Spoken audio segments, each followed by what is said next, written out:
Hello everyone, this is Chase from Chaser Guides, starring Mr. Eyebrows, no, Dr. Wily. You got a consistent 200,000 clear points, so that's always lovely.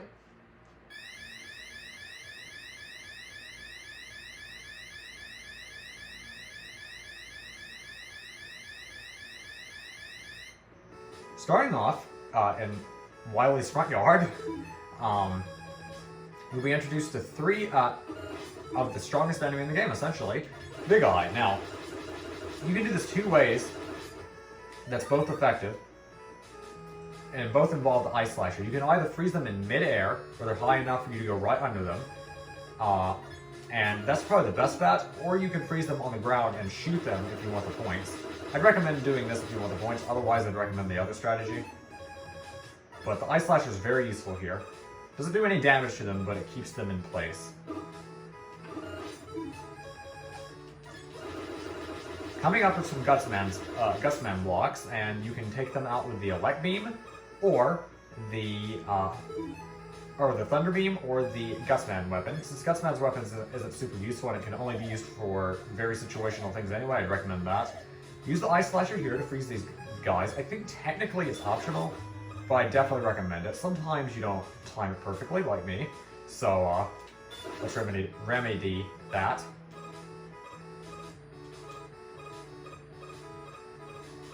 That was a close one.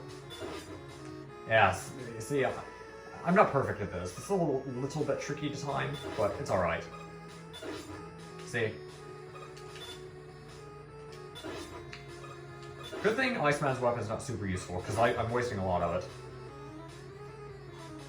But I'm not going to use it for Fireman, and there's not too many places it's useful anyway, so don't worry about it.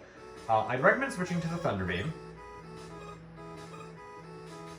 You can get the energy pickup if you want. It is technically possible to make from the top ledge, but I wouldn't recommend going for it unless you actually need it. And even then, I probably wouldn't go for it. I'd recommend switching to the Gutsman weapon because, well, you don't have to worry about this anymore. I'd recommend switching to the Thunder Beam there, by the way, because these things are very in the way, and sometimes they'll fall right onto you from the ladder. Also, this section with the killer bullets is very annoying with the spike section, so I'd recommend hopping right here, and they'll make the generator spawning these things for some reason stop. I guess it's just an oversight or a glitch, but makes this part a lot easier and you can take your time. Isn't that nice? I'd recommend using the magnet beam on this next section because we got the best platform in the game. Footholders, yay!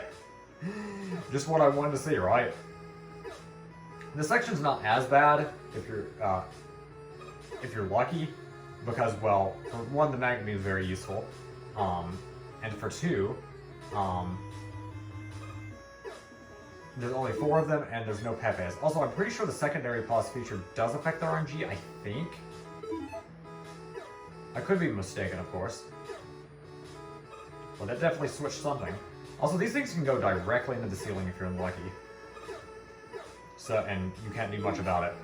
I think since I'm missing a little bit of Thunder Beam ammo, I think I'm going to fill that up because it's the most important. I recommend filling up the Magnet Beam if you use that. Then Ice Slasher next. Actually, no, Gutsman next. And those do respawn every time you go up and down the ladder, so I definitely recommend using that. Specifically for the Magnet Beam, because you do need it right here. Remember, you got the Magnet Beam in the Leckman stage. Use 3 right there. And then climb up here. You should need 5 platforms at minimum. You may can do it in less than that, but I usually do 5. Now this boss coming up is very cheesable or cheatable if you use a glitch, but I'm not going to use that glitch. I'm going to fight the legitimate way. This is a very notorious boss, and it's very pattern-based and consistent, but it's very fast-paced and difficult. First phase is the hardest because you can't see where they're coming from, so I actually think the first phase is definitely the hardest.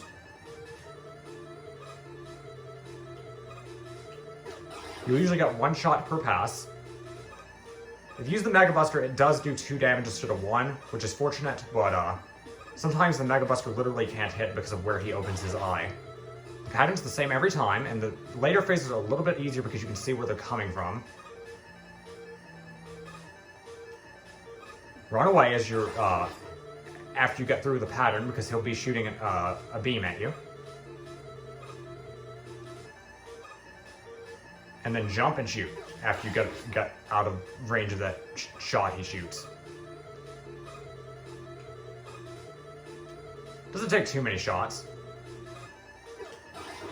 Should be 2 more shots at this point. I'm pretty sure.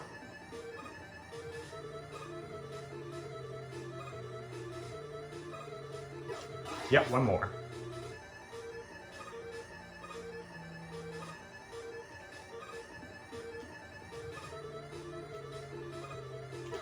And there we go. And the light beam also has a big shot radius, so it's pretty easy to hit him. And it does the most damage of anything. That is his weakness. But congratulations, you've just beaten Wily Stage 1 and one of the most notorious bosses as well. I am going to show in a separate video the easier way to beat him. It involves the Thunder Beam, but it's basically a glitch and it's very useful, and I'd recommend doing it for people who are struggling with this. I don't think he's that bad. He's fast-paced and he's very pattern-based. I honestly think he's an easier Iceman. I think he's a lot easier to dodge than Iceman, but he's also very pattern-based like Iceman. But that's enough for this video. Thank you so much for watching, and we will begin Wily Stage 2 next time. And I will show you how to go through that then. Thank you so much for watching, and I'll see you guys next time. And stay tuned for Yellow Devil the fun way a little bit after this video. See ya!